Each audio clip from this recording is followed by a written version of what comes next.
Good afternoon, Recovery Fitness. Just want to do a quick check in. Sometimes these posts, I'm hoping to reach at least one person and maybe make a difference in them. But I do believe that they help me process. And so it's been a valuable tool. Some things have been going on, with me. And I always want to title this Careful What You Pray For, because you just might get it. I think that's really been happening in my life. But with answered prayers comes challenges and growth opportunities. And some of the things that I struggle with are, of course, my mental health and addictions. And I'm not going to share anybody else's story or what they're dealing with so much as, but, in the homes where my wife also has some things that she has to work out. And so living with a person who faces some similar type of challenges, not necessarily the same ones, but some similar things, and how that looks in the dynamic of staying sober, staying mentally healthy, uh, keeping a balance, keeping myself healthy, and still looking out and caring for those that we care about. Those that are most important to us, and certainly understanding that we can only control ourselves and our reaction and our response to things and events, and then continue to turn it to God and pray for that person. So long story short, without getting into a lot of details, things have kind of come to a head, and there's been some incidents, and maybe some things are going to change. Maybe there is going to be maybe some seeking of additional help or services for my person. And that's exciting, but at what cost?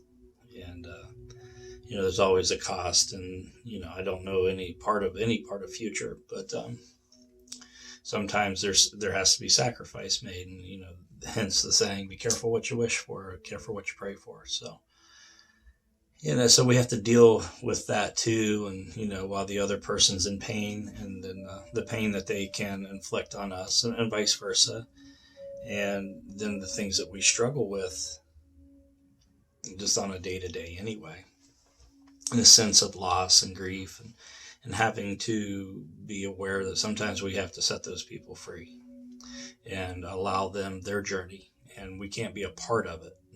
Even if maybe we're around or maybe we're not around, we can't be a part of their journey. That journey's for them, and they have to discover that. And we'd certainly like to be around for it and present to support, but that's not for us to determine either. It's up for that person. Or maybe we have to say it's enough's enough. You need your thing right now, and if it's meant to be, we come back together. So I am just coming today with gratitude for the blessings in my life, and being able to handle situations in my life that used to baffle me, right? Would just used to send me off into a mental loop, an emotional loop, a drug induced alcoholic loop, physical violence loop, mental, emotional, physical violence, you name it, and to not be that person today. And that's through the grace of God and the gifts that He's given me, the blessings He's bestowed on me, and the work that He's allowed me to do on myself. And it's nothing short of a miracle, I guess.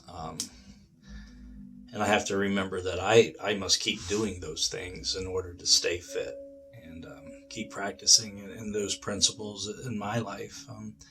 You know, Good health, wellness, nutrition, exercise, prayer, meditation, counseling myself, working through the processes as they come up, and being preemptive too. Just knowing that there is a period for me right now of loss.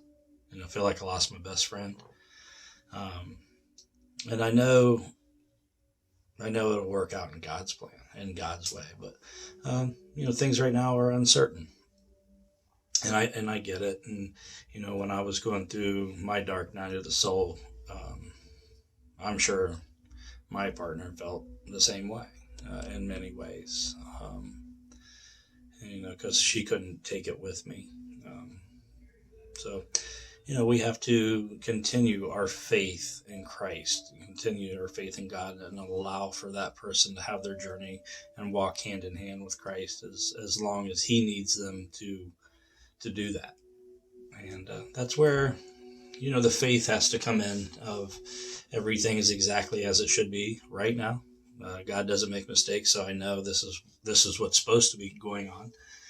But like I said, it helps to talk about it. And, I encourage anybody going through anything within themselves or maybe within a relationship to reach out, to talk to somebody, to find somebody maybe in counseling or maybe some type of faith of or religion or a pastor or somebody, family members, where they can reach out and get real help and real good advice and have that solid core of people around them of your, what I'll call your sober support or your mental, emotional support systems and the professionals as well.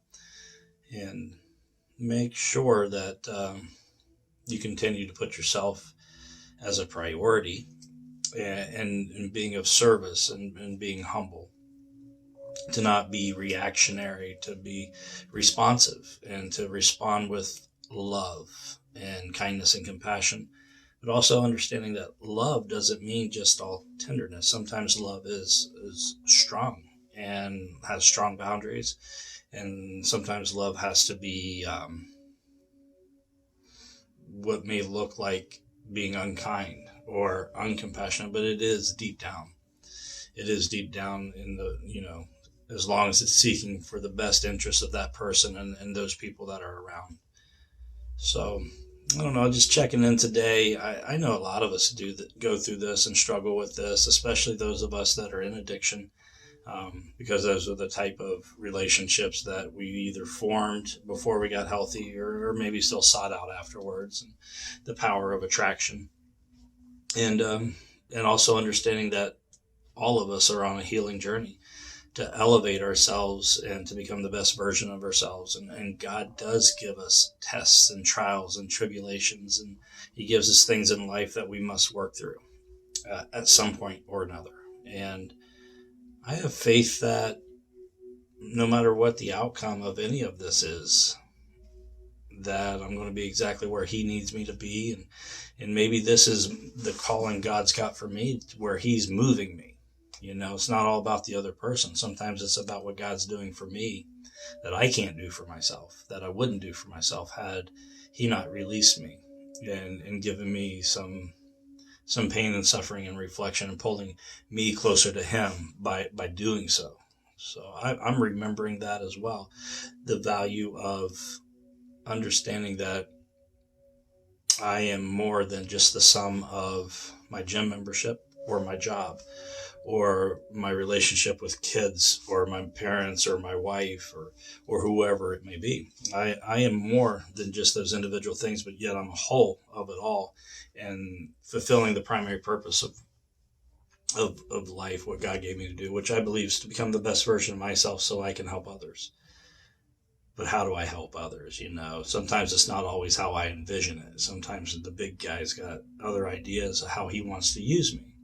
So this is perfect time for me to do that reflection and to get into my prayer and to really surrender to Him and wait for what He presents for me. And I think there's beauty in that. And, there's a poem by, I think it's Jeff Foster's, talking about the happiest relationships. And the happiest relationships, he says, we're willing to be together, but we're also willing to be apart. We're willing to be apart for a period of time, and we're willing to be apart forever. And we're also willing to come back, and we're also willing to say, I don't know right now. And it goes on. And it kind of, I came across it a couple years, and it made a lot of sense to me, and I thought I was living it, and I was trying to take it in, but it makes even more sense today in my world today. And I just wanted to share a little bit of that. So, life's a trip, man. It's a trip. It's a journey, they say, but I think it's a trip. And I'm learning to embrace the power of now, just right now. What does Christ, what does God have for me right now in this moment that I'm supposed to be doing, and where my energy is supposed to be focused. And for that, I'm grateful. So I love you all. Have a great day. God bless.